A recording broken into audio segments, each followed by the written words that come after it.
Welcome to The Explainer. I am absolutely pumped for today's deep dive because honestly, we're doing something you almost never get to see. Normally, these multi-million-dollar commercial real estate deals, they're locked away behind closed doors and ironclad NDAs. But today, we're ripping the lid off. We are going to completely demystify commercial financing by doing a full-blown autopsy on a real seven-figure transaction. We've got the actual emails, the official promise to purchase, the counterproposals, the whole shebang. We're going to break down exactly how the math dictates the harsh reality of real estate investing, step by step. Let's get into it. Okay, let's dive into this because the quote we're starting with is where our story gets super intense. This is literally pulled straight from an email written by a real estate broker to a selling agent. They're desperately trying to save a multi-million-dollar negotiation that is just rapidly falling apart. Immediate rejection by all traditional lenders. I mean, it sounds super dramatic, right? But in the world of commercial real estate, it's just a mathematical certainty if the numbers don't align. And as you'll see in this deal, the numbers are clashing at a pretty spectacular way. Section 1. The million-dollar disconnect. To understand why this deal is teetering on the edge of collapse, we need to look at the property at the center of the storm. It's a highly efficient sixplex located on Rue Saint-Madeleine in Rigaud. It's a really clean setup, you know? The tenants pay their own electricity and heating, there's no furnishings included to muddy the waters, and the common hydro bill is a tiny $670 a year. It's a beautifully simple operation, and the buyers, Catherine Claude and Etienne Labbé, absolutely love it. They are putting serious money on the table. We have the actual promise to purchase document showing a formal, hard offer of $1,135,000. They're ready to go. Now, what's really interesting here is how the sellers responded. On their mandatory counterproposal form, they looked at that $1.135 million offer and basically said, no, we want more. They pushed the price up to $1,197,000. And just for a little context, their original listed asking price was actually even higher, at $1.235 million. So the sellers are fighting tooth and nail to keep that price as high as possible, which creates a massive, tens of thousands of dollars gap. Section 2. The rules of the game. Now, you might be wondering, why does this gap matter so much? Like, why can't the buyers just get a slightly bigger mortgage and meet the sellers in the middle? Well, it's because this property has exactly 6 units. It crosses a critical threshold. We are no longer playing in the sandbox of standard residential financing. When you buy a house or duplex, banks look at your personal income, right? They use things like total debt service and gross debt service ratios. But for a commercial building with 5 or more units, throw all that out the window. None of it applies. The buyers have to adhere to incredibly strict commercial underwriting rules, specifically the exact standards outlined by institutions like Performance Hypothèque. So the crucial point is this concept right here, the debt coverage ratio, or the DCR. Guys, this is the absolute crux of this entire deal, and honestly of all commercial real estate. To qualify for a standard commercial mortgage, lenders strictly require a minimum DCR of 1.25. Let me translate that into plain English. The building itself, completely independent of how rich the buyer is, must generate a net operating income that is exactly 125% of the annual mortgage payments. Basically, the bank is demanding a 25% safety cushion built right into the building's cash flow. No exceptions. Section 3, the cold hard math. Let's leave the theory behind for a second and look at what the bank's underwriter actually sees today. Let's pop the hood. The gross revenues are $78,000 a year based on current leases. Now we subtract those exceptionally clean operating expenses. Taxes are $9,579. Insurance is $7,537. Snow and lawn maintenance is $1,500. And that low common hydro bill is $670.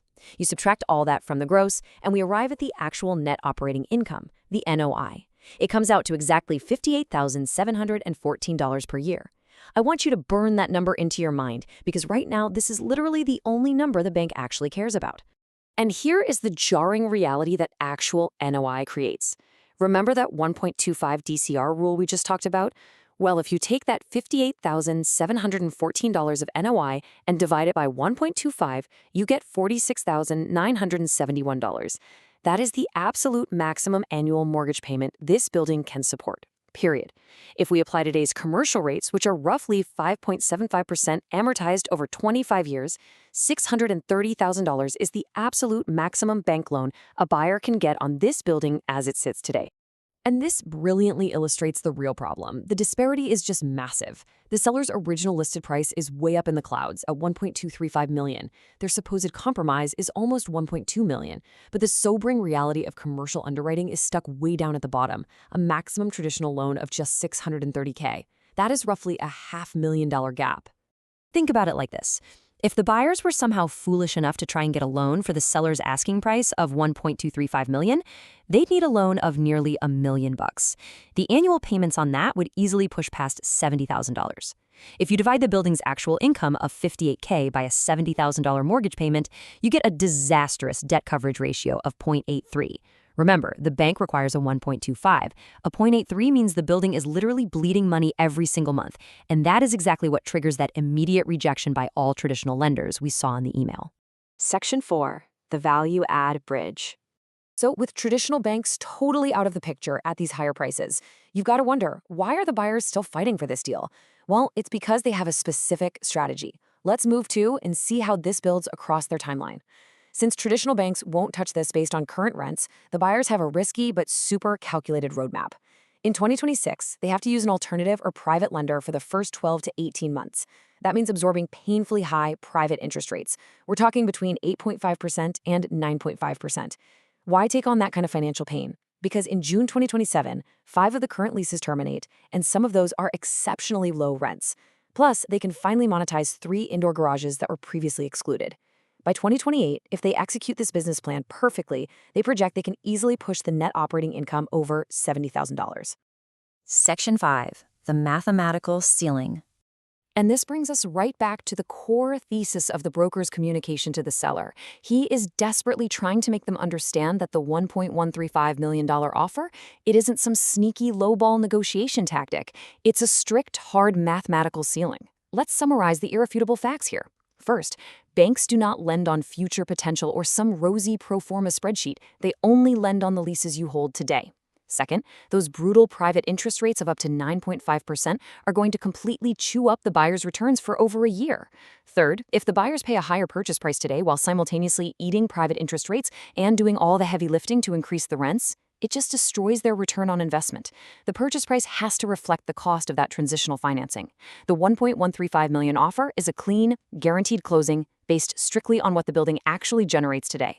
Look, the buyers are willing to take on the massive risk and the out-of-pocket costs to unlock this sixplex's true value for tomorrow. But they absolutely refuse to pay the seller for value that simply doesn't exist yet. And that brings us to the ultimate lesson from this Rigueur case study, something every single real estate investor needs to stop and ask themselves. In a market that is constantly driven by future potential, are you paying for tomorrow's value with today's risk? That's the million-dollar question. Thank you so much for joining me for this explainer. Keep analyzing the math, and I will see you next time.